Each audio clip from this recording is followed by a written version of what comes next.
Hello students, एक बार फिर से स्वागत है हमारे YouTube channel maths means Vipin sir में। देखिए, आज के लेक्चर में, आज के वीडियो में आपके लिए लेकर के आए हैं जो आंशिक बिंदु द्वारा समाकलन पढ़ा रहे थे।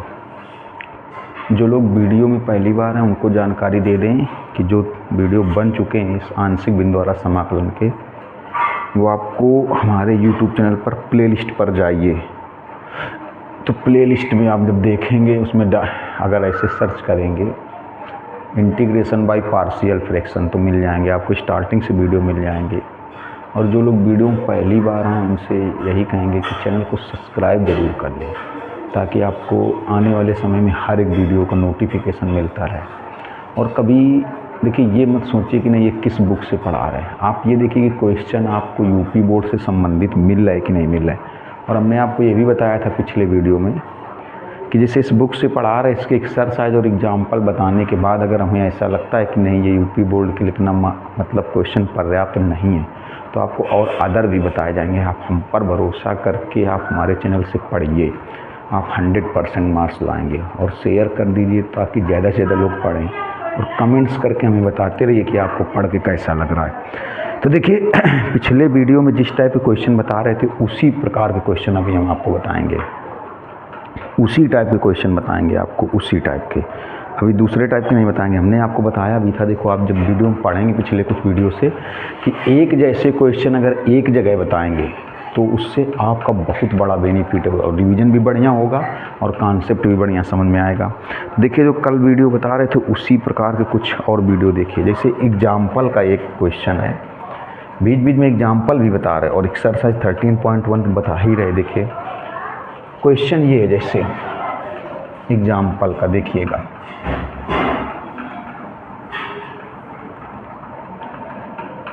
एग्जाम्पल का क्वेश्चन है 1 इंटीग्रेशन x² - 8x + 15।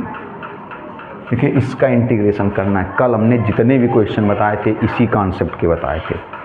कल हमने आपको जितने क्वेश्चन बताए थे सब इसी कॉन्सेप्ट के बताए थे।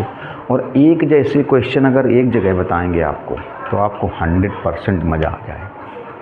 देखिए, इससे क्या होगा, समझ में बहुत अच्छा आएगा, बहुत गजब का समझ में आएगा और आपका मतलब कॉन्सेप्ट क्लियर हो जाएगा। इसलिए एक जैसे क्वेश्चन एक जगह देखिए ज़रा। तो सबसे पहले इसके फैक्टर कर लिए जाएं।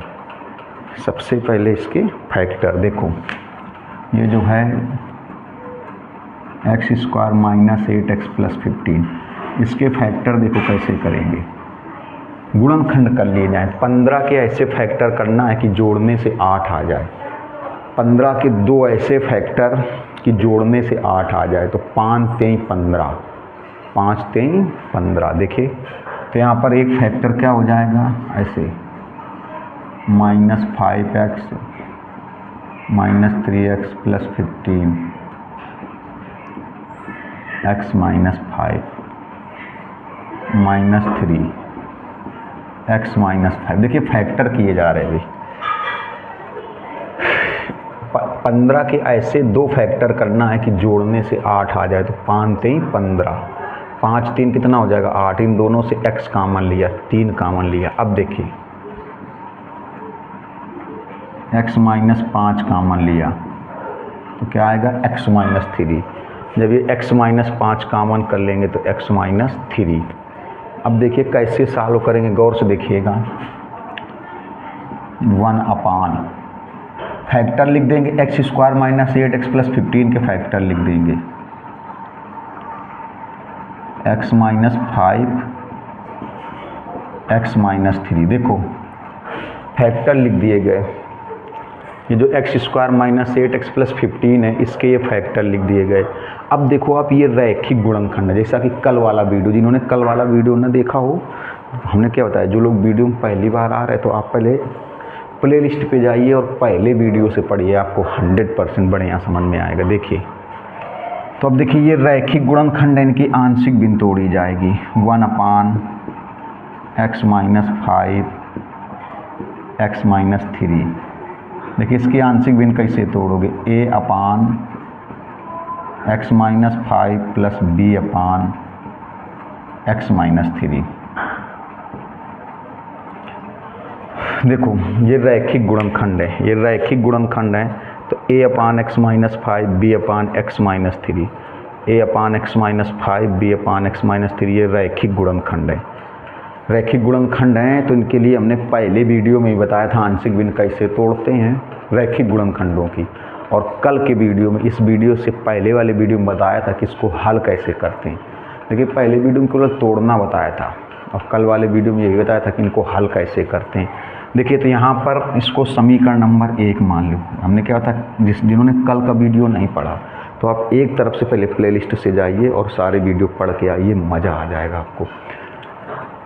देखिए अब इनको हल करेंगे जैसा कि कल वाले वीडियो में बताया था। हल करके ए और बी का मान निकालेंगे। एक एक स्टेप को गौर से देखना, एक एक चीज़ को बहुत गौर से देखना। ए और बी का मान यहाँ पर रखेंगे तब समाकलन करेंगे। इनको हल करेंगे, हल करके ए और बी का मान निकालेंगे। ए और बी का मान यहाँ पर रखेंगे तब समाकलन करेंगे। तो देखिएगा ज़रा गौर से कैसे हल करेंगे। देखिए x - 5 x - 3, यहाँ पर एलसीएम x - 5 x - 3। देखिए a के साथ में कितना आएगा x - 3 और b के साथ में x - 5 ये आएगा। अब ये वाला इससे कट जाएगा, ये वाला इससे हट जाएगा। ये देखो ये स्टेप हट जाएगा। इधर क्या बचेगा 1 a के साथ में x - 3 प्लस b x - 5, समीकरण नंबर 2। अब देखो ए बी का मान निकालेंगे। ए बी का जो मान निकलेगा यहाँ पर रखेंगे जैसा कि कल वाले वीडियो में बताया था। यहाँ से ए और बी का मान निकाला जाएगा। ए और बी का मान यहाँ पर रखेंगे, समीकरण 1 में फिर समाकलन करेंगे। तो एक बार पहले देख लें यहाँ पर कितना स्पेस है, कैमरे में देख लेते हैं ज़रा कितना स्पेस बच रहा है। अरे अभी बहुत स्पेस है, देखिएगा ज़रा गौर से। अब देखिए जैसा कि कल वाले वीडियो में बताया था, हमने क्या होता है, जो लोग डायरेक्ट इसी वीडियो पर आए पहले सीरियल से पढ़िए ना, सीरियल से तो कल वाले वीडियो से ज़रूर देखिए, नहीं तो आधी चीज़ें समझ में नहीं आएंगी। हमने कहा था जैसे ये रैखिक गुणनखंड है तो एक बार b को 0 कर लो तो a का मान निकल आएगा, और a को 0 कर लो तो b का मान निकल आएगा। कल वाले वीडियो में सारी चीज़ें बहुत ढंग से क्लियर की थी, इसलिए मैं उन लोगों से बार बार कह रहा हूँ जो लोग इसी वीडियो में पहली बार आएँ कि इस पिछले वीडियो हो सके अगर आपके पास समय हो तो आप पहले वीडियो से देखिए यूट्यूब में प्लेलिस्ट से, और नहीं इसके पहले वाला वीडियो तो ज़रूर देखिए, तब ये सारी चीज़ें क्लियर समझ में आएंगी। कहाँ जीरो करते हैं, कहाँ जीरो नहीं करते हैं, कब जीरो करते हैं, कैसे जीरो करते हैं, सारी चीज़ें कल वाले वीडियो में, पहले वाले वीडियो में क्लियर की हैं। तो चलिए खैर, जो लोग सीरियल से देखते चले आए हैं, जब b को 0 कर लेंगे तो a का मान निकल आएगा, और जब a को 0 कर लेंगे तो b का मान निकल आएगा। देखो b को जब b वाला ये वाला स्टेप जब 0 हो जाएगा, ये वाला स्टेप 0 हो जाएगा तो a का मान निकल आएगा, और जब ये वाला 0 हो जाएगा तो b का मान निकल आएगा। देखो ये 0 कैसे होगा, b के साथ में क्या है x - 5, इसको 0 करो तो x बराबर कितना आएगा 5, मतलब x बराबर 5 अगर ले लें तो ये 0 हो जाएगा। देखो तो x बराबर 5 रखने पर, x बराबर 5 रखने पर ये 0 हो जाएगा। और जब b 0 हो जाएगा, कल के वीडियो में हमने क्लियर सारी चीज़ें की, इसलिए बार बार कह रहे कल का वीडियो देख लो। जब b 0 हो जाएगा तो a निकल आएगा, जब a 0 हो जाएगा तो b निकल आएगा। ठीक, अब देखिए जैसे x बराबर 5 रखने पर इस चीज़ को थोड़ा समझिएगा। अब x बराबर 5 तो जहाँ जहाँ x होगा, चाहे वो लेफ्ट हैंड साइड हो चाहे वो राइट हैंड साइड हो, जहाँ जहाँ x होगा वहाँ 5 रखेंगे, जहाँ जहाँ x होगा वहाँ 5 रखेंगे, चाहे लेफ्ट हैंड साइड हो चाहे राइट हैंड साइड हो। जहाँ जहाँ पर x होगा वहाँ वहाँ 5 रखेंगे, चाहे लेफ्ट हैंड साइड हो और चाहे राइट हैंड साइड हो। देखिएगा तो x बराबर 5 रखने पर, देखिए इधर x है नहीं, अगर इधर भी कहीं x होता तो उसकी जगह 5 रखते। हमने क्या बताया कि जहाँ जहाँ x होगा वहाँ वहाँ 5 रखेंगे, चाहे वो लेफ्ट हैंड साइड हो चाहे राइट हैंड साइड हो। देखो तो इधर तो x है नहीं, यहाँ x की जगह 5 रखेंगे, यहाँ 5 रख देंगे तो 0 हो जाएगा, यहाँ पर 5 रख देंगे तो 0 हो जाएगा। इधर कहीं x होता तो उसकी जगह, यही सारी चीज़ें कल के वीडियो में कंफर्म की थी, क्लियर की थी, समझिएगा। तो यहाँ पर देखो 5 रखेंगे, रख दिया, यहाँ 5 रख देंगे तो ये पूरा 0 हो जाएगा। इधर कहीं x है नहीं तो हो जाएगा 2 बचेगा तो 2a, तो a का मान कितना आएगा 1/2। एक बार देख लें ये कैमरे में है कि नहीं है। देखिए a का मान निकल आया 1/2 है, कैमरे में है। देखिए a का मान निकल आया। अब देखिए जब b वाला स्टेप 0 हुआ तो a का मान निकल आया। अब a वाले को 0 कर लें तो b निकल आएगा। इस a वाले को 0 कर लें तो अब देखिए a वाला 0 कैसे होगा, a के साथ में क्या है x माइनस 3। जब ये a वाला 0 हो जाएगा तो b का मान, और ये कब 0 होगा कब 0 नहीं होगा, जब 0 नहीं होगा तो कैसे हल करेंगे, सब पिछले वीडियो से बता करके आए। देखिए तो a वाला 0 कर लेंगे तो b निकल आएगा। तो a के साथ में देखो क्या है, a के साथ में है x माइनस 3, x माइनस 3 बराबर कर दो 0, तो x बराबर 3, मतलब x बराबर 3 से ये 0 हो जाएगा। और जब ये 0 हो जाएगा, a वाला पोर्शन 0 हो जाएगा तो b का मान निकल आएगा। देखिएगा ज़रा गौर से। तो अब लिखा जाए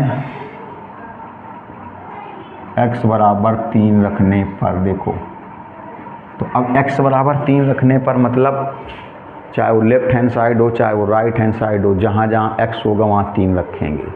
चाहे लेफ्ट साइड हो चाहे राइट साइड हो, जहाँ जहाँ x होगा वहाँ 3 रखेंगे। देखिए इधर कहीं x नहीं है, इधर 1 ही रहेगा। जब यहाँ 3 रखोगे तो 0 हो जाएगा, 0 हो जाएगा। फिर इसमें 3 रखिए, देखिए b, इस x की जगह 3 रखेंगे तो हो जाएगा -2b, b बराबर -1/2। देखिए b का मान निकल आया, a का मान निकल आया। अब हमने कल के वीडियो में बताया था इसके बाद क्या लिखते हैं, लिखना भी बहुत जरूरी। अगर आप 100% मार्क्स की उम्मीद लगाए बैठे हो तो बीच बीच में थोड़ी सी लैंग्वेज लिखना बहुत ज़रूरी है। हम यहाँ लिखेंगे नहीं, पिछले कल वीडियो हमने बताया था, हम बोल रहे क्या लिखना है। आप लिखोगे a व b के मान समीकरण 1 में रखकर समाकलन करने पर, ये लिख देना। हमने क्या बताया, लिखने से थोड़ा एग्जामिनर के दिमाग पे एक प्रभाव पड़ता है कि नहीं बच्चे के अंदर टैलेंट है। और आपको अगर 8 नंबर का क्वेश्चन है, 7 नंबर का, 6 नंबर का, 5 नंबर का है तो फिर 4 नहीं देगा, पूरे 5 ही देगा। इसलिए थोड़ा सा अपनी छाप छोड़नी है एग्जामिनर के दिमाग में, ताकि 100% मार्क्स ला सको। और हमने क्या बताया था कि हमने चैनल ही यही सोच के बनाया है कि 100% मार्क्स आपको दिलवाएंगे, ये फॉर्मेलिटी के लिए नहीं, बस इसीलिए हर वीडियो में बोलते हैं कि चैनल को सब्सक्राइब जरूर रखिए। तो देखिए क्या लिखोगे, लिखोगे a व b के मान समीकरण 1 में रखकर, a व b के मान समीकरण 1 में रखकर समाकलन करने पर, ये लिख देना, हमने बोल दिया है। अब हम देखो तो देखिए a का मान 1/2 यहाँ रखोगे तो 1/2 कांस्टेंट है, ऐसे a का मान 1/2 यहाँ रखोगे कांस्टेंट है, तो हो जाएगा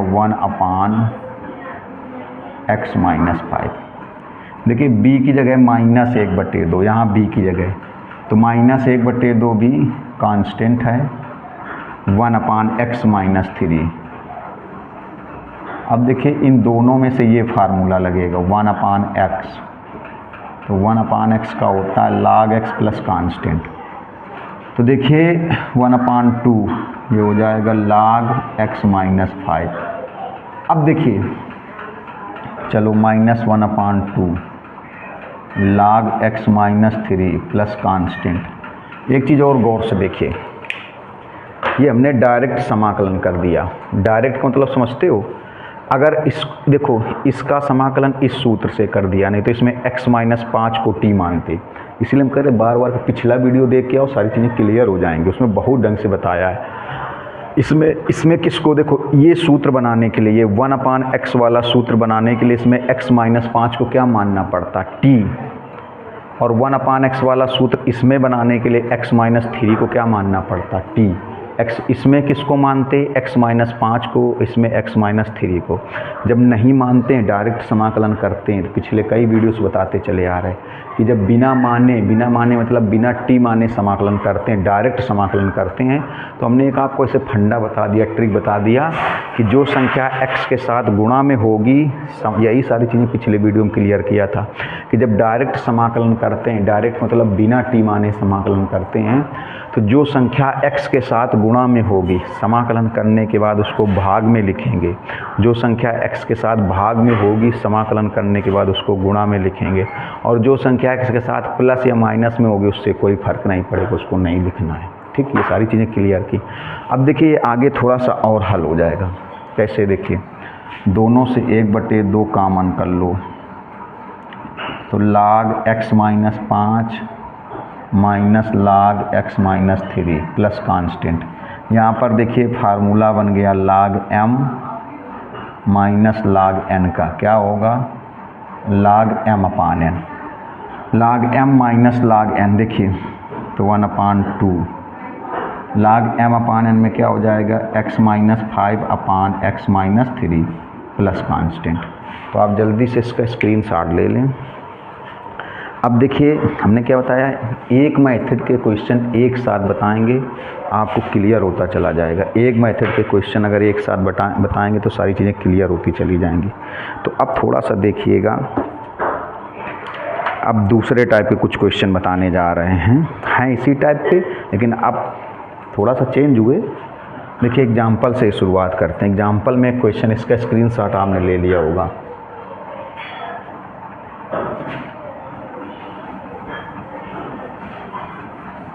आप बिल्कुल निश्चिंत होकर के हमारे चैनल से पढ़िए। सारे क्वेश्चन आपको जो बोर्ड एग्ज़ाम के लेवल के हैं, अगर इस बुक की एक्सरसाइज और एग्जाम्पल में होंगे तो ठीक, नहीं होंगे तब भी आपको मिलेंगे।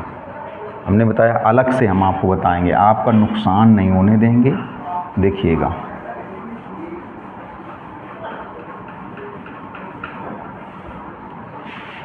चलिए, जैसे क्वेश्चन है, एग्जाम्पल से शुरुआत करते हैं। क्वेश्चन ये e की power x dx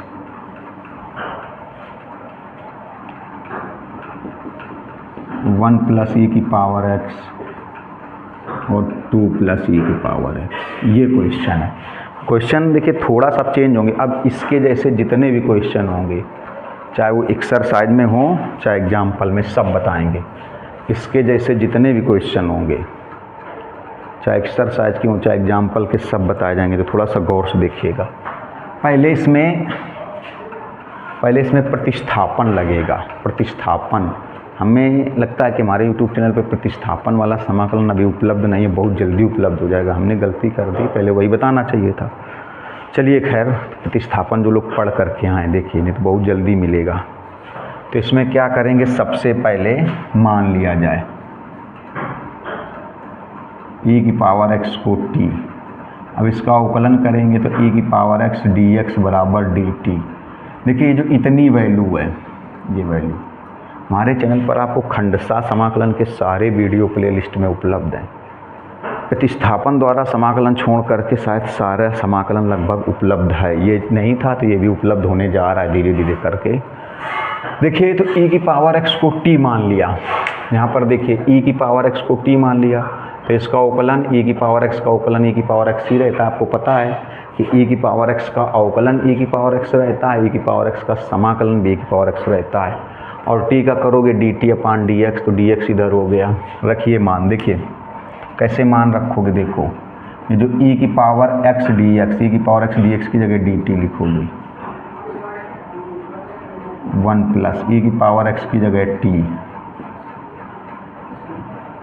2 plus e की पावर x की जगह t। ये देखिए e की पावर x dx की जगह dt बन गया, तो 1 प्लस t, और क्योंकि e की पावर x की जगह t, 2 प्लस e की पावर x की जगह t। अब देखो ये रैखिक गुणनखंड बन गए, तो वैसे हल होंगे जैसे हल होते चले आए। अब इसी मेथड के जितने क्वेश्चन एग्जाम्पल और एक्सरसाइज में देखिए एक एक तरीके के अगर एक साथ बताए जाएंगे तो आपको बिल्कुल क्लियर होते चले जाएंगे। अब देखो इसकी आंशिक भिन्न तोड़नी है, 1 प्लस t 2 प्लस t, ये हो जाएगा a अपान, देखो ये रैखिक गुणनखंड है भी रैखिक। क्यों रैखिक? क्योंकि t की घात 1 है, यहाँ भी t की घात 1 है। तो कैसे आंशिक भिन्न तोड़ेंगे, 1 प्लस t b अपान 2 प्लस t, समीकरण नंबर 1। अब देखिए समीकरण क्यों माना, क्योंकि जब a और b का मान निकल आएगा तो यहाँ पर रख के समाकलन कर देंगे। जब a और b का मान निकल आएगा तो यहाँ पर रखेंगे, फिर समाकलन कर देंगे। a और b का जब मान निकल आएगा तो यहाँ पर रख करके समाकलन कर देंगे। तो थोड़ा सा गौर से देखिएगा, ढंग से देखिएगा।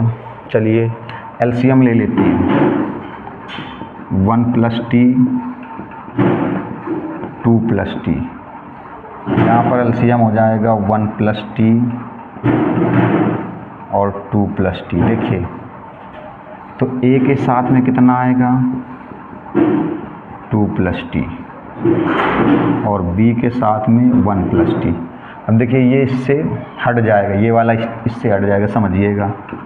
ए के साथ में 2 प्लस टी, बी के साथ में 1 प्लस टी। अब देखिए इनको हल करके ए और बी का मान निकालें। कैसे हल करने, पिछले वीडियो से ही बताते चले आ रहे हैं, लेकिन समझिएगा जल्दी से। इनको हल करके ए बी का मान निकालेंगे, ए बी का मान यहाँ पर रखेंगे, फिर समाकलन करेंगे। तो चलिए कैसे हल करना है, जैसा कि आपको पिछले वीडियो से समझाते चले आ रहे हैं। बस इसीलिए करें, जिन लोगों ने पिछला ना देखा हो सके तो आप स्टार्टिंग से देखिए प्लेलिस्ट से, उन्हें पिछला ज़रूर देखिए। ये रैखिक गुणनखंड है, तो रैखिक गुणनखंड में सबसे बढ़िया तरीका होता है कि जीरो बना लो। ये केवल जीरो बनाने वाला तरीका कल हमने आपको वीडियो में क्लियर किया था कि रैखिक गुणनखंड में ही लगता है, हर समय नहीं लगता है। और जीरो बनाने वाले तरीके से थोड़ा सा जो कैलकुलेशन है ना वो कम हो जाता है, छोटा हो जाता है।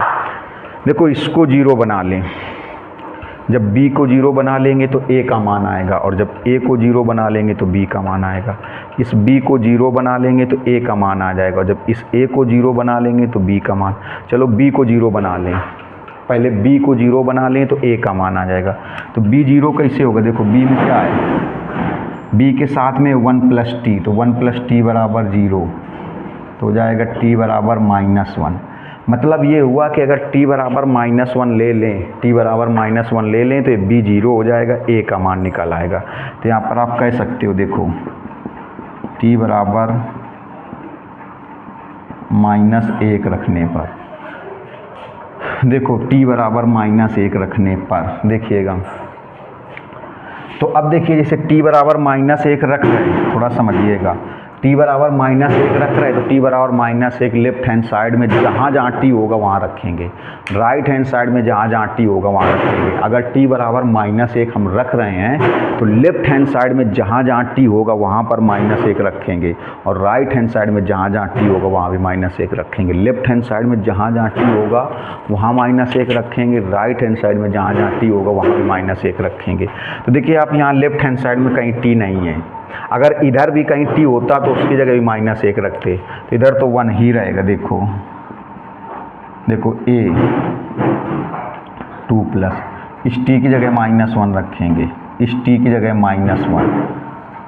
अब इस t की जगह -1 अगर रख दें तो पूरा 0 हो जाएगा। वैसे भी b को 0 बना रहे हैं। देखो इधर लेफ्ट हैंड साइड में कहीं t नहीं है, अगर लेफ्ट हैंड साइड में भी t होता तो उसकी जगह -1 रखते, तो इधर कहीं t नहीं है तो 1 हो गया।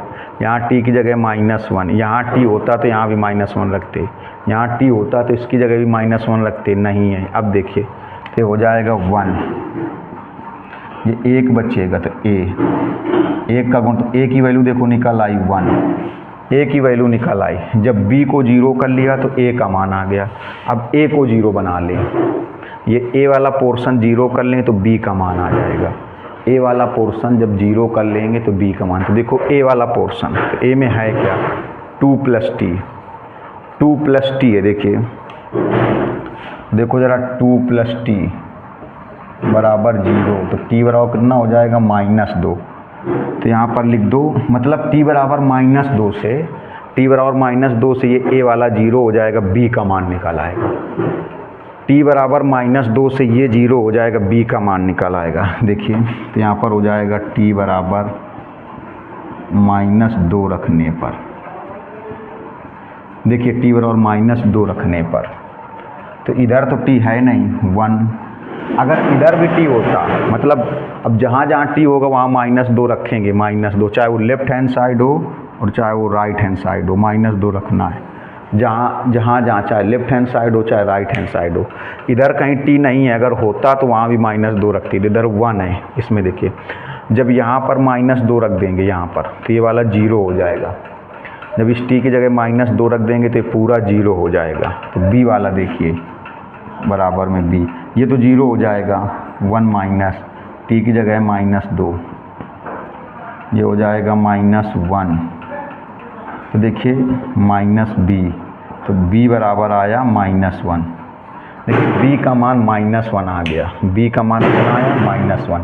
अब जैसा कि एक बार देख लें कैमरे में आ रहा है कि नहीं आ रहा, ये बहुत स्पेस है आ रहा है। अब देखिए, अब इसके बाद लिखेंगे। हमने क्या होता है कि अगर आप 100% मार्क्स की उम्मीद करते हैं तो जैसा हम बता रहे हैं वैसा करिएगा ज़रूर, बोलेंगे हम। अब आप लिखना कि ए व बी के मान समीकरण 1 में रखकर समाकलन करने पर। देखो ए व बी का मान समीकरण 1 में रखेंगे फिर समाकलन, तो यहाँ ए की जगह कितना रखोगे 1, इस ए की जगह तो कितना आएगा देखो 1/1 + t। इसका इंटीग्रेशन कर देंगे किसके रिस्पेक्ट में, t के रिस्पेक्ट में। b का मान -1 इसकी जगह रखेंगे, b का मान -1/2 + t। अब देखो इनका समाकलन इस सूत्र से 1/x log प्लस कांस्टेंट, तो इसका कितना आएगा log 1 + t। देखिए डायरेक्ट कर रहे हैं, अगर डायरेक्ट ना करें तो 1 + t को फिर कुछ मानना पड़ेगा, जैसे p मान लें। t तो मान नहीं सकते क्योंकि t तो पहले से लिखा है। 1 + t को p मान लें या r मान लें या s मान लें, कुछ मानना पड़ता।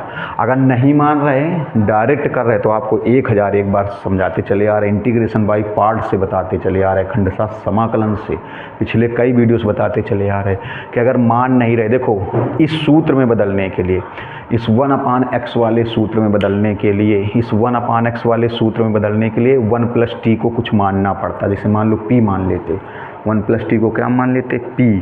अगर नहीं मान रहे डायरेक्ट इसी सूत्र से कर रहे हैं, डायरेक्ट इसी सूत्र से कर रहे तो जो संख्या, अब यहाँ x नहीं है, जो संख्या t के साथ गुणा में होगी समाकलन करने के बाद वो भाग में आएगी, समाकलन करने के बाद वो भाग में आएगी।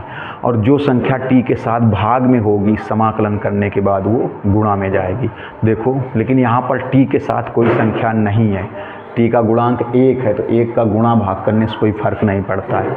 डायरेक्ट समाकलन कर रहे, ये चीज़ बहुत गौर से देखिएगा। एक खंडशः समाकलन के जितने भी क्वेश्चन ऐसे मिले सब में बताया है। इसमें देखिए इसमें भी यही सूत्र लग जाएगा और पिछले वीडियो से भी बताया, इसमें हो जाएगा log 2 + t प्लस कांस्टेंट। इन दोनों में देखिए फार्मूला बन गया log m - log n का, log m/n, ये फार्मूला बन गया। तो क्या हो जाएगा देखो, हो जाएगा log m मतलब 1 + t n मतलब 2 + t प्लस कांस्टेंट 1 + t की वैल्यू रख दें। देखिए t की वैल्यू, t किसको माना गया था e⁻x को, तो यहाँ पर e⁻x और यहाँ भी e⁻x प्लस कांस्टेंट। इसका स्क्रीनशॉट लीजिए। अब इसी के जैसे जितने भी क्वेश्चन होंगे पहले इसी के जैसे वाले बताएंगे, लीजिए स्क्रीनशॉट। देखिए स्क्रीनशॉट ले लिया होगा, तो एक्सरसाइज में इसके जैसे जितने क्वेश्चन होंगे पहले वो बताते हैं। देखिए एग्जाम्पल में तो यही एक सिंगल क्वेश्चन था इस टाइप का, एक्सरसाइज में इसी के जैसे जितने क्वेश्चन होंगे वो बताते हैं। देखिए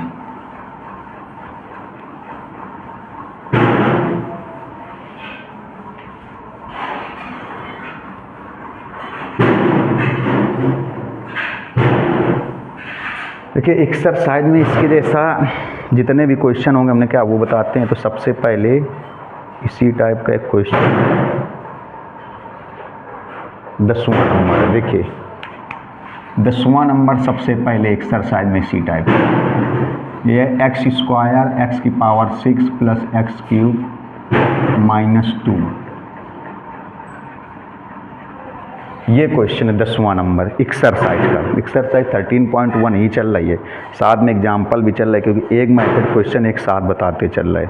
देखिए क्या होता है कि एक्सरसाइज में इसके जैसे जो क्वेश्चन होंगे पहले वो समझाते हैं। देखिए तो इसको पहले देखिएगा, ये इसी क्वेश्चन के जैसा बता करके आए, x² dx। देखो थोड़ा सा इसमें क्या किया जाए, ये जो x⁻6 है इसको ऐसे लिख दो x³ का स्क्वायर। एक एक स्टेप गौर से देखिएगा, x⁻6 को x³ का स्क्वायर प्लस x³ और ये -2। देखिए क्या किया गया थोड़ा समझिएगा, x⁻6 को लिखा गया x³ का स्क्वायर, ये x³। अब हमने क्या बताया, अब इसी के जैसे जितने भी क्वेश्चन होंगे, एग्जाम्पल में तो वही एक ही था, एक्सरसाइज में जितने होंगे सब समझा देंगे। एक जैसे क्वेश्चन अगर एक जगह पर आपको मिल जाएंगे तो बढ़िया समझ में आएगा। देखिएगा अब इसमें आप क्या करोगे, मान लो पहले एक्स क्यूब को मान लो टी, क्योंकि इसमें प्रतिस्थापन भी चलेगा। एक्स क्यूब को आपने मान लिया टी, इसका अवकलन करेंगे तो हो जाएगा 3x स्क्वायर डी एक्स बराबर डी टी। देखिए 3x स्क्वायर डी एक्स बराबर डी टी, एक्स क्यूब को मान लिया टी, तो एक्स क्यूब का 3x स्क्वायर डी एक्स बराबर डी टी। देखिए अब एक काम करते हैं, समझिएगा, इस एक्स स्क्वायर डी टी का मान निकाल लें, इस एक्स स्क्वायर डी टी का मान यहाँ से देखिएगा, स्टेप बहुत गौर से देखिएगा। ये जो एक्स स्क्वायर डी एक्स है उसका मान यहाँ से ले लें, तो एक्स स्क्वायर डी एक्स का मान देखो कितना आएगा, 1/3 डी टी। मतलब जहाँ पर एक्स स्क्वायर डी एक्स है, जहाँ पर एक्स स्क्वायर डी एक्स है वहाँ पर 1/3 डी टी लिख सकते हैं। एक्स स्क्वायर डी एक्स की जगह 1/3 डी टी, तो ये एक्स स्क्वायर डी एक्स की जगह 1/3 डी टी लिखेंगे। तो 1/3 तो कांस्टेंट है, बाहर लिखेंगे। इस सवाल को गौर से देखिएगा। देखो इस एक्स स्क्वायर डी एक्स की जगह 1/3 डी टी, 1/3 कांस्टेंट है, बाहर लिखेंगे। 1/3 कांस्टेंट है, इसको बाहर लिखेंगे। गौर से देखिएगा, थोड़ा ढंग से देखना। 1/3 को बाहर लिख दिया गया। देखिए 1/3 कांस्टेंट है, कांस्टेंट है तो बाहर लिखा गया। एक्स स्क्वायर डी एक्स की जगह 1/3 डी टी, 1/3 बाहर लिख दिया। अब डी टी देखो, कैलकुलेशन देखिएगा। देखो एक्स क्यूब की जगह टी लिखेंगे, एक्स क्यूब की जगह टी, तो हो जाएगा टी स्क्वायर, इस एक्स क्यूब की जगह टी -2। देखो एक्स क्यूब की जगह जब टी लिखेंगे तो टी स्क्वायर एक्स क्यूब की जगह टी, इसके फैक्टर अलग कर लो। देखो ये है टी स्क्वायर प्लस टी -2, इसके फैक्टर किए जाएं। देखो 2 के फैक्टर करना है कि घटाने से 1 आया, 2 1 कम 2, ऐसे देखो इसके फैक्टर 2t -2, ये फैक्टर आएंगे। फैक्टर बहुत गौर से देखिएगा, थोड़ा सा फैक्टर को बहुत ढंग से देखना। 3 से कामन कर लेंगे तो हो जाएगा t + 2, -1 कामन कर लेंगे तो t + 2। अब देखो t + 2 कामन कर लेंगे तो t -1, ये फैक्टर आएंगे। देखिएगा ढंग से। देखो मान रखा गया एक्स क्यूब की जगह t, तो टी स्क्वायर, यहाँ भी t, ये। अब इसके फैक्टर ये हो गए। देखो 1/3 डी टी अपान, इसके फैक्टर क्या हो गए, देखो t + 2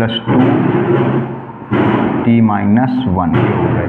अब इनकी आंशिक भिन्न तोड़ी जाएगी, इनकी आंशिक भिन्न तोड़ी जाएगी। देखिए इनकी आंशिक भिन्न कैसे तोड़ेंगे, देखो ये रैखिक गुणनखंड है, तो गौर से देखिएगा। यहाँ पर ऊपर 1 है, समझो 1/2 t -1। देखिए ये रैखिक गुणनखंड है, इनकी आंशिक भिन्न तोड़ी जाए, बन गया रैखिक। देखो एक जैसे सवाल बनते चले आ रहे, कल से इसी टाइप के सवाल बता रहे, कल पिछले वीडियो से। तो इनकी आंशिक भिन्न कैसे तोड़ो, देखो इसके लिए क्या लिखा जाएगा, a/t + 2, इसके लिए t -1। देखिए समीकरण नंबर 1। समीकरण क्यों मान लेते हैं ये भी सुनिएगा, बताया था पिछले। समीकरण इसलिए मान लेते हैं कि जो a b का मान आएगा यहाँ पर रखेंगे, फिर समाकलन करेंगे। तो चलिए हल करते हैं। देखो t + 2 t -1, इसको एलसीएम कर लें, t + 2 t -1, a के साथ में आएगा t -1 और b के साथ में। अब देखिए ये इससे हट जाएगा तो क्या बचेगा, 1 बराबर a t -1 और b के साथ में t + 2। समीकरण नंबर 2। अब देख लें जरा स्पेस बच रहा है कि नहीं, कैमरे में एक बार देख लेते हैं पहले। स्पेस बचना चाहिए, अभी तो बहुत स्पेस बच रहा है। ठीक है, देखिए अब देखिए जैसा कि आपको बताते चले हैं, गौर से देखिएगा, थोड़ा सा ढंग से देखना है, ढंग से बहुत अच्छी तरीके से देखना है, गौर से देखिएगा। ये तो आप हर वीडियो में ऐसे, हर क्वेश्चन में ऐसे बताते चलिए, इससे हट जाएगा। अब देखो b को 0 कर लें, क्योंकि ये रैखिक गुणनखंड है। जब तक गुणनखंड रैखिक होंगे तब तक 0 बनाने वाला तरीका बहुत छोटा होता है, बहुत अच्छे से हो जाता है। जब b को 0 कर लेंगे तो a का मान निकाल आएगा। इस b को 0 कर लें तो इस a का मान आ जाएगा। अगर a को 0 कर लेंगे तो b का मान आ जाएगा। ये हमने आपको बताया कि 0 वाला तरीका केवल रैखिक गुणनखंड में ही होता है, बाकी अगर रैखिक नहीं है तो नहीं होगा, तब कौन सा तरीका होता है पिछले वीडियो में बताया था, इसलिए कहते पिछले वीडियो से देखिए। हालांकि क्वेश्चन में मिलने बताए जाएंगे, लेकिन ये बताया था। देखो तो b0 कैसे होगा, b के साथ में क्या है, b का गुणांक क्या है t+2, इसको 0 कर दो तो t बराबर कितना हो जाएगा -2। मतलब अगर t बराबर -2 ले लिया जाए, देखिएगा तो मतलब यहाँ पर लिखोगे t बराबर -2 रखने पर, t बराबर -2 रखने पर अगर t की जगह -2 रख दें तो इसका मतलब ये हुआ कि अगर t की जगह -2 रख दें, t की जगह -2 रख दें, जब t की जगह -2 रख देंगे तो ये वाला 0 हो जाएगा, b वाला 0 हो जाएगा, a का मान निकल आएगा।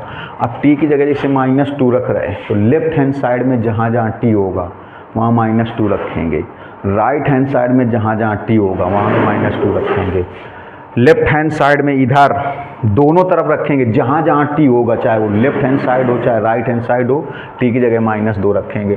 तो आप देखिए लेफ्ट हैंड साइड में यहाँ पर 1 है, लेफ्ट हैंड साइड में यहाँ पर 1 है तो 1 ही रहेगा। फिर a, इस t की जगह -2 रखेंगे, -1, इस t की जगह जब -2 रखेंगे तो 0 हो जाएगा, ये देखो 0 हो जाएगा, t की जगह -2 तो -2 + 2 0 तो हो जाएगा -3a। तो a की वैल्यू कितनी हो गई -1/3। अब देखिए अब a का मान निकल आया, a का मान कब निकला, जब b वाला 0 किया गया। अब a वाले को 0 कर लें तो b का मान निकल आएगा, a वाले पोर्शन को अगर 0 कर लें तो b का मान निकल आएगा। देखिए तो a वाला 0 कब होगा, a का गुणांक कितना है, a का गुणांक यहाँ पर है t-1, इसको 0 करो तो t बराबर कितना हो जाएगा, देखो 1 हो जाएगा। a का गुणांक कितना है t-1, तो t बराबर कितना हो जाएगा 1। देखो मतलब t बराबर 1 से ये a वाला 0 हो जाएगा, मतलब t बराबर 1 से a वाला 0 हो जाएगा तो b का मान निकल आएगा। तो t बराबर 1 रख दिया जाए। अब 1 कहाँ कहाँ रखेंगे, जहाँ जहाँ t होगा, चाहे वो लेफ्ट हैंड साइड हो चाहे राइट हैंड साइड होगा, वहाँ 1 रखेंगे। देखिए तो यहाँ पर हो जाएगा t बराबर 1 रखने पर, देखिएगा t बराबर 1 रखने पर, चाहे वो लेफ्ट साइड हो चाहे वो राइट साइड हो, t बराबर 1 रखने पर, t बराबर 1 रखने पर देखिए तो इधर तो t है नहीं, लेफ्ट साइड में तो 1 ही है तो 1 लिखा रहेगा, इधर तो 1 लिखा रहेगा। अब देखो यहाँ पर अगर 1 रखते हैं तो ये a वाला पोर्शन 0 हो जाएगा। अगर इस t की जगह यहाँ पर 1 रखते हैं तो 1 - 1 0, यहाँ पर अगर 1 रख देंगे तो 1 - 1 0, ये वाला 0 हो जाएगा। देखो तो क्या हो जाएगा b, यहाँ पर 1 रख दें तो 1 + 2, ये हो जाएगा 3b, b बराबर 3। अब देखिए इसके बाद क्या लिखना है, मैंने आपको बताया कि लिखिएगा जरूर, लिखोगे a व b के मान समीकरण 1 में रखकर समाकलन करने पर, a व b के मान समीकरण 1 में रखकर समाकलन करने पर कैसे रखोगे।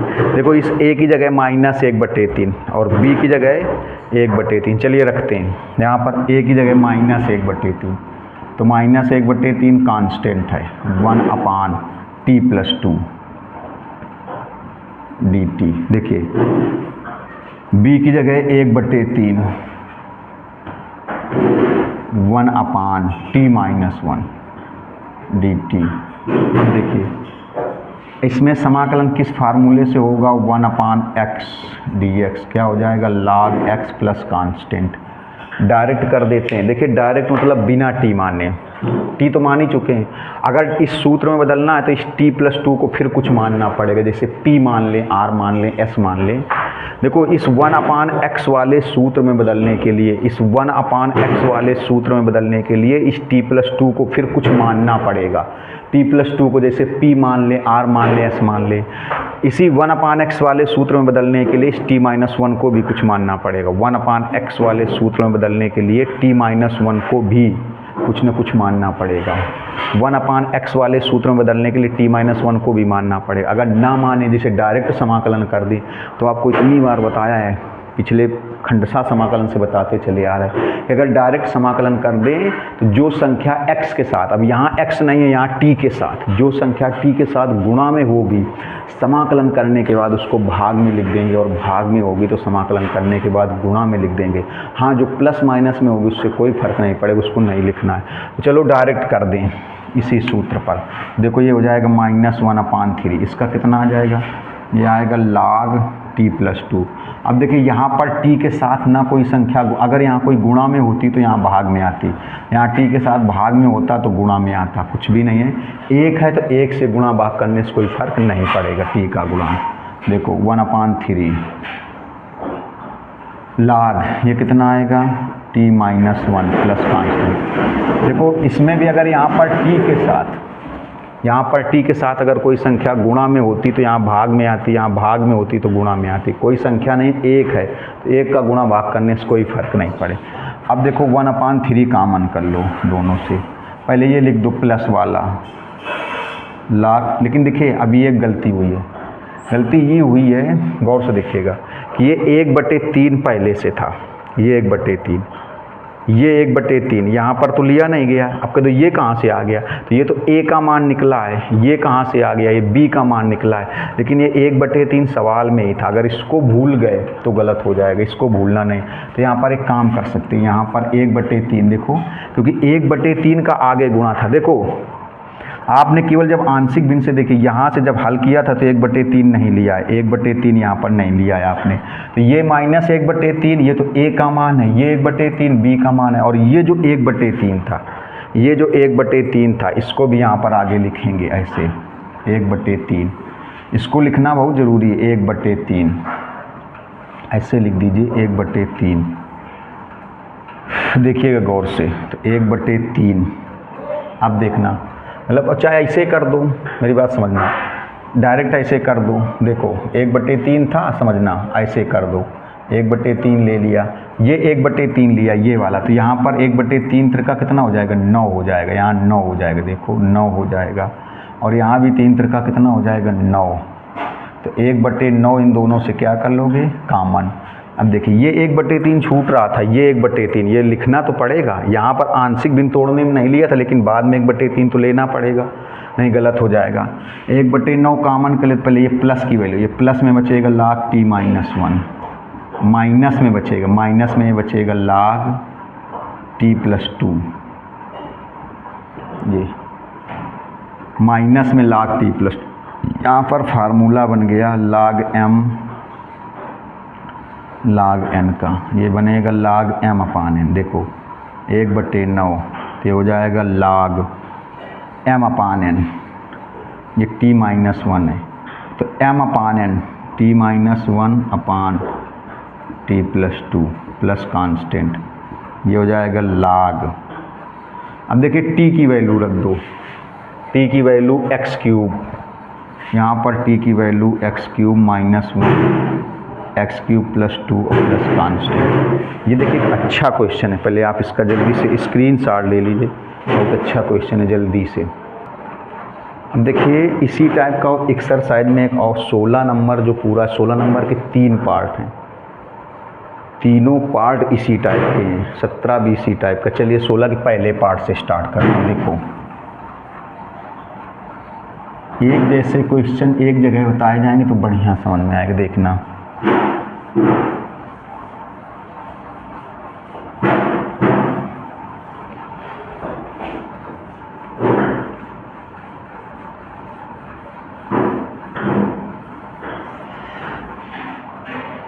देखिए 16 का जो फर्स्ट पार्ट है ये है integration cos x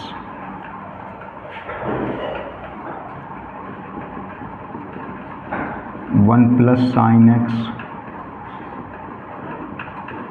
2 + sin x dx। देखिए cos x 1 + sin x 2 + sin x, 2 थोड़ा सा सही से बना दें, 2 + sin x। तो सबसे पहले इसको देखिएगा, ये भी इसी जैसे कई क्वेश्चन है। एक एक हमने क्या होता है, एक एक मेथड क्वेश्चन अगर एक जगह बताए जाएंगे तो आपको बढ़िया समझ आएंगे। देखिए तो यहाँ पर सबसे पहले मान लिया जाए साइन एक्स बराबर टी, तो हो जाएगा कास एक्स डी एक्स बराबर डी टी, कास एक्स डी एक्स बराबर डी टी। देखिएगा जैसे साइन एक्स बराबर टी, तो साइन एक्स क्या हो जाएगा कास एक्स डी एक्स बराबर डी टी, कास एक्स डी एक्स बराबर डी टी। साइन एक्स का अवकलन कास एक्स, टी का हो जाएगा D T upon D x इधर कर दिया। देखिए तो कास एक्स डी एक्स की वैल्यू, ये वैल्यू देखो, ये जो कास एक्स डी एक्स की वैल्यू वो डी टी है।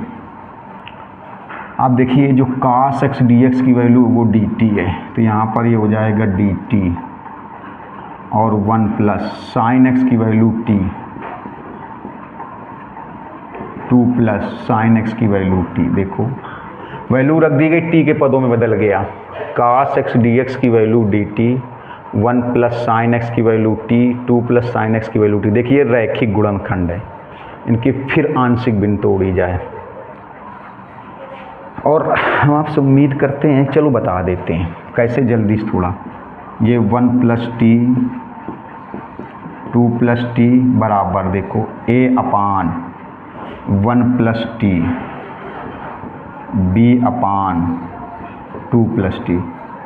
अब देखिए समीकरण क्यों माना, क्योंकि लास्ट में लिखते नहीं a व b के मान समीकरण 1 में रखकर समाकलन करने पर देखिए ये हो जाएगा 1 अपान 1 plus T 2 plus T, 1 plus T 2 plus T, LCM कर लिया। अब समझिएगा ज़रा, देखिए यहाँ पर a के साथ में कितना आएगा, a का गुणांक बन जाएगा 2 प्लस टी और b का बन जाएगा 1 प्लस टी। देखिएगा ये इससे हट जाएगा, तो 1 बराबर कितना आएगा, a के साथ में 2 प्लस टी और b के साथ में 1 प्लस टी, समीकरण नंबर 2। अब यहाँ से देखिए, यहाँ से a और b का मान निकालेंगे, यहाँ पर रखेंगे, समाकलन करेंगे। तो कैसे मान निकालेंगे, ये गुणनखंड रैखिक हैं। हम आपको इतने पिछले वीडियो से बताते चले आए कि जब ये गुणनखंड रैखिक हैं, तो जैसे b को 0 बना लो तो a का मान आ जाएगा, यहाँ रख देंगे। जब ये रैखिक वाले में ही 0 बनता है, बाकी 0 नहीं बनता। जब 0 नहीं बनता है तो क्या होता है, पिछले वीडियो में बताया था, अभी तो क्वेश्चन मिलेंगे हल करके बताएंगे, गुणांकों की तुलना वाला मेथड, इसलिए लेकिन पिछला से ज़रूर देख लीजिए। तो b को 0 कर लें तो a का मान आ जाएगा, और इस a को 0 कर लें तो b का मान आ जाएगा। देखिए तो क्या करेंगे, b कैसे 0 होगा, b के साथ में क्या है 1 प्लस टी, तो t बराबर कितना आएगा -1। मतलब t बराबर अगर -1 हम लोग ले लें, t बराबर -1 ले लें तो ये b 0 हो जाएगा, a का मान निकल आएगा। तो यहाँ पर कह सकते हैं t बराबर -1 रखने पर, देखो t बराबर -1 रखने पर देखिएगा। अब t बराबर -1 जब रखेंगे तो जहाँ जहाँ t होगा, चाहे वो लेफ्ट हैंड साइड हो चाहे राइट हैंड साइड हो, जहाँ जहाँ t होगा वहाँ वहाँ t की जगह -1 रखेंगे। t की जगह -1 लेफ्ट हैंड साइड में रखेंगे, राइट हैंड साइड में भी रखेंगे। देखो इधर t नहीं है, अगर इधर भी t होता लेफ्ट हैंड साइड में तो -1 रखते, नहीं है तो यही 1 लिख दो, 2 इस t की जगह -1, और यहाँ -1 रखोगे तो पूरा 0 हो जाएगा। वैसे भी b को 0 बनाना था। देखो इधर t नहीं है, अगर लेफ्ट हैंड साइड में भी t होता तो उसकी जगह -1 रखते, नहीं है। यहाँ पर t की जगह -1, यहाँ -1 रखोगे 0 हो जाएगा। देखो तो 1 हो जाएगा, तो a आएगा, तो a का मान 1। अब देखिए a को 0 कर लें, जब b को 0 किया तो a का मान 1 आ गया। अब a को 0 कर लें तो b का मान आ जाएगा। a वाले भाग को 0 कर लें, बना लें तो b का मान निकल आएगा। देखिए तो a वाला भाग क्या है 2 प्लस टी, तो 2 प्लस टी, a का गुणांक 2 प्लस टी, इसको 0 करो, t बराबर -2, मतलब t बराबर -2 ले लें। अगर t बराबर -2 ले लें तो a वाला 0 हो जाएगा, b का मान निकल आएगा। देखो तो हो जाएगा -2 रखने पर, -2 रखने पर देखो अब t बराबर -2 कहाँ रखेंगे, लेफ्ट हैंड साइड में जहाँ जहाँ t होगा वहाँ रखेंगे, राइट हैंड साइड में जहाँ जहाँ t होगा वहाँ रखेंगे -2। देखिए तो लेफ्ट हैंड साइड में t नहीं है, 1 है तो 1 रख दो, यहाँ पर t की जगह -2 रखोगे ये पूरा 0 हो जाएगा, यहाँ t की जगह -2 रखोगे 0 हो जाएगा। देखो b, इस t की जगह -2 ये हो जाएगा -1, तो हो जाएगा -b, तो b बराबर आ जाएगा -1। देखो b का मान कितना आ गया -1, a और b का मान निकल आया। अब क्या करना है, अब लिखोगे a व b के मान समीकरण 1 में रखकर समाकलन करने पर। देखिएगा a व b के मान समीकरण 1 में रखकर समाकलन, तो यहाँ पर a की जगह 1 लिखोगे, 1/1 + t ऐसे। देखिए b की जगह -1, b की जगह -1, तो -1 2 + t dt। देखिएगा ज़रा गौर से देखिएगा थोड़ा सा ढंग से। इसी टाइप का एक क्वेश्चन अभी लिखेंगे, उसका आंसर लिखेंगे, आप लगाइएगा ज़रा। देखिए अब देखो इसमें कौन सा होगा, 1/x dx log x plus constant, तो इसका कितना आएगा log 1 + t। अब देखो डायरेक्ट कर रहे हैं, डायरेक्ट मतलब 1/x वाले सूत्र में बदलने के लिए इस 1 + t को कुछ मानना पड़ता, जैसे p मान लेते, r मान लें या s मान लें। इस सूत्र में बदलने के लिए इस 1 + t को कुछ ना कुछ मानना पड़ता, 1 + t को कुछ ना कुछ मानना पड़ता, ठीक। और इसी सूत्र में बदलने के लिए 2 + t को भी कुछ मानना पड़ता, तो मान नहीं रहे, डायरेक्ट कर रहे। तो डायरेक्ट का क्या रूल होता है कि जो संख्या x नहीं यहाँ t, जो संख्या t के साथ गुणा में होगी समाकलन करने के बाद वो भाग में आएगी, अगर भाग में होगी तो समाकलन करने के बाद गुणा में आएगी। देखिए तो इसका 1/x का log x, तो इसका क्या हो जाएगा log 1 + t, इसका log 2 + t। यहाँ पर अगर t के साथ कोई संख्या गुणा में होती तो भाग में आती, भाग में होती तो गुणा में आती। अगर माइनस भी होता, क्योंकि t का गुणांक 1 है, 1 का गुणा भाग करने से कोई फर्क नहीं पड़ेगा। यहाँ पर भी t का गुणांक 1 है, 1 का भाग और गुणा करने से कोई फर्क नहीं पड़ेगा, प्लस कांस्टेंट। इसमें फार्मूला बना log m - log n, क्या हो जाएगा log m/n, इन दोनों में देखिए तो हो जाएगा log 1 + t 2 + t plus constant. log 1 + t की वैल्यू, t का मान sin x और 2 + sin x प्लस कांस्टेंट, ये आंसर हुआ। तो इसको यहीं से समाप्त करते हैं, लेकिन एक क्वेश्चन लिखेंगे, उनको लगाना है, आंसर भी लिखेंगे, ना है तो हमें कमेंट्स करके बताना, तो नेक्स्ट वीडियो में बताएंगे। और देखिए जैसे कभी कोई माइनर मिस्टेक वीडियो में अगर कहीं हो जाती है तो आप अंडरस्टूड समझ सकते हो, कभी कभी प्लस माइनस या किसी संख्या का गलत हो जाता है। एक क्वेश्चन है 17 नंबर, इसी में ऐसे है sec² x dx, इसका आंसर भी लिखेंगे, लगाना है। ये है 3 + tan x और 4 + tan x है, ऐसे। अगर ना है तो कमेंट्स बताना, तो बताएंगे। बिल्कुल ऐसे ही है। इसमें क्या करोगे, tan x को t मान लेंगे, तो देखो क्या हो जाएगा sec² x dx = dt, क्योंकि tan x का अवकलन क्या हो जाएगा sec² x। देखो तो ये वैल्यू dt बन जाएगी, ये वैल्यू dt। जैसे इसमें देखो, इसमें एक cos x dx वाली वैल्यू dt, तो बिल्कुल इसी के जैसा हो जाएगा। इसका आंसर लिख रहे हैं तो इसको सॉल्व करना है, ना है तो कमेंट्स में बताना। इसका आंसर है log 3 + tan x / 4 + tan x plus constant, ये आंसर है। हाँ तो इसको ज़रूर लगाइएगा, ना है तो बताना। मिलेंगे नेक्स्ट वीडियो में अगले कुछ क्वेश्चनों के साथ। और जो लोग पहली बार देख रहे थे वो लोग चैनल को सब्सक्राइब जरूर कर लें, अगर आपको लग रहा हो कि नहीं आपके लिए मेहनत की जा रही। फिर नमस्कार, धन्यवाद।